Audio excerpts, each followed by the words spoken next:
This week I had the privilege of sitting with a dying man. Not immediately dying, but he's been diagnosed with a terminal disease, and he knows he's dying. He's an elderly man, and I had a chance to visit with him about his relationship with God.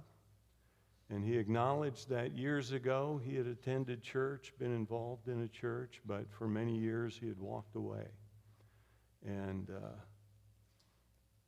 I asked him where he was now, and he said, I walked away and I don't think I can find my way back.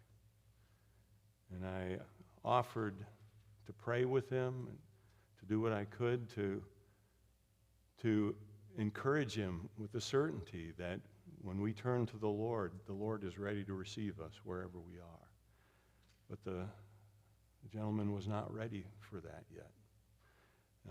And I'm praying for this man. I'm praying that the Lord will be working in his heart. I'm praying for the opportunity to be able to visit with him again and talk with him further. And something that I noticed as I've been just soaking in these chapters this Lenten season, and as familiar as these events are and the account is, there are things that continue to stun me as I read, and the Lord gives fresh insight. And one of them is the comment that both thieves on the cross were heaping insults at Jesus. Now we know from the other gospel accounts that one of those thieves changed his disposition toward Jesus.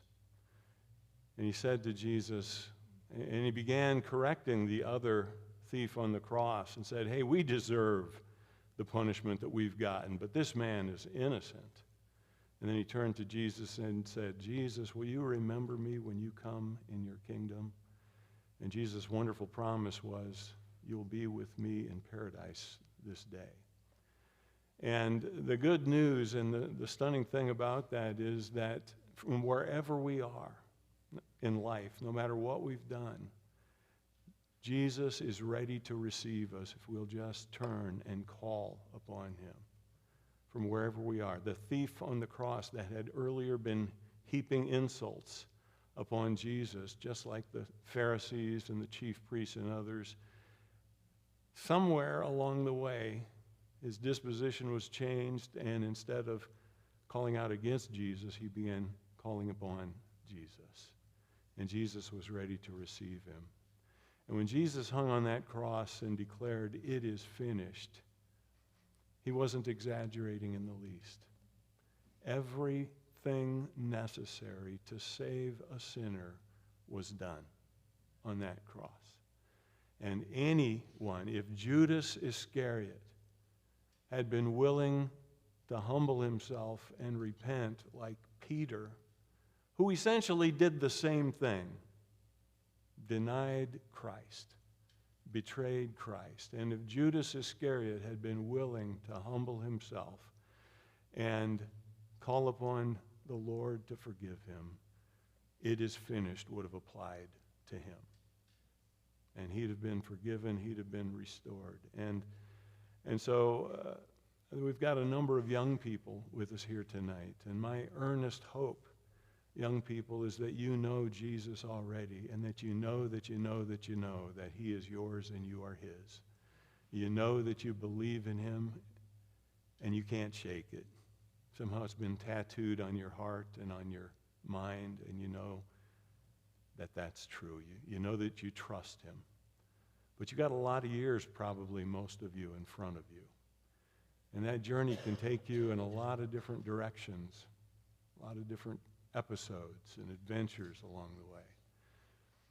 And I hope that you will just tuck away in the depths of your soul this truth that if from there, wherever that is, you will call upon the Lord, he will answer, and he will respond, and he will come to you.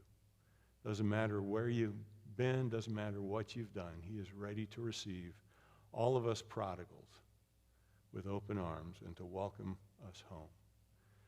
And,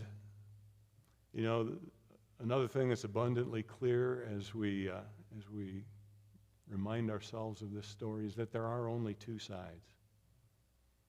Jesus is the dividing line of all of human history, of life, of eternity. And either we are with Jesus and we are in Jesus, or we are against him. And there can be all sorts of different configurations of being against Jesus. Being against Jesus can look like a kiss on his cheek. Being against Jesus can look like the scribes and the Pharisees and the chief priests plotting directly to destroy him. Being against Jesus can look like onlookers, just kind of being benign, but not really. Either we are for him or we are against him. And there is no in-between, there's no alternative. That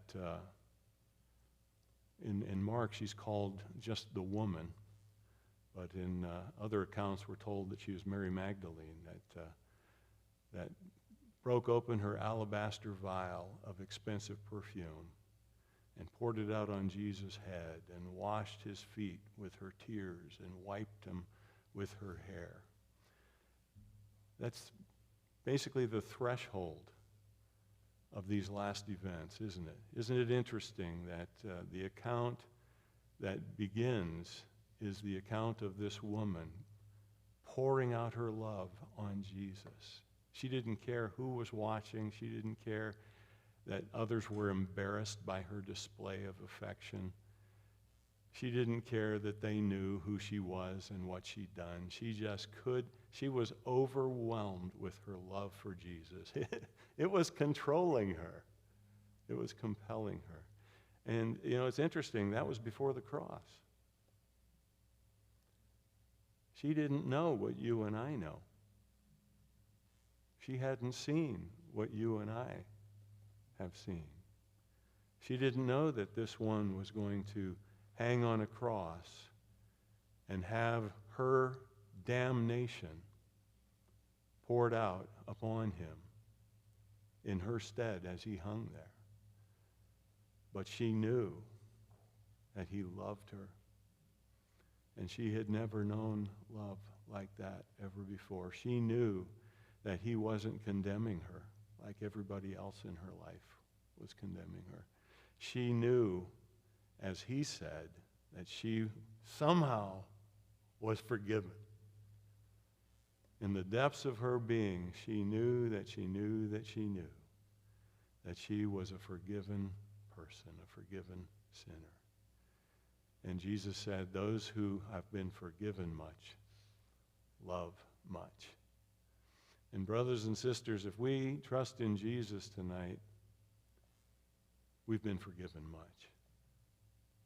We've been forgiven for every sin we've ever committed, every sin we're going to commit yet this very day. Every sin that we're going to be committing for the rest of our lives was paid for on that cross in our stead.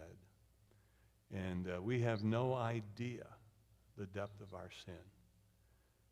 We see through a glass darkly. Even our sin we see through a glass darkly. We have no idea how deep our sin runs within us. But it's been covered.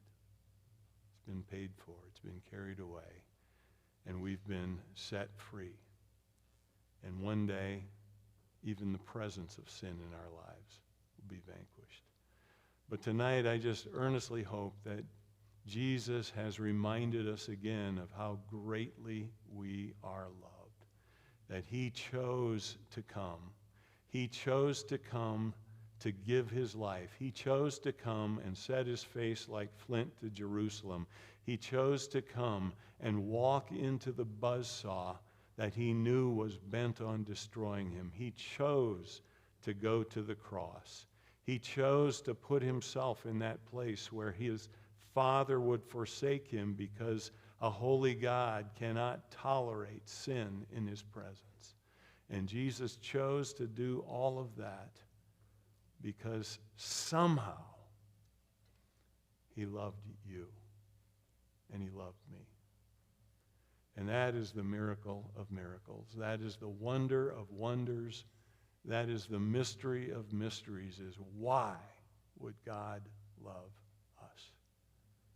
Why would he love us so greatly? It's who he is. It's who he is. God is love.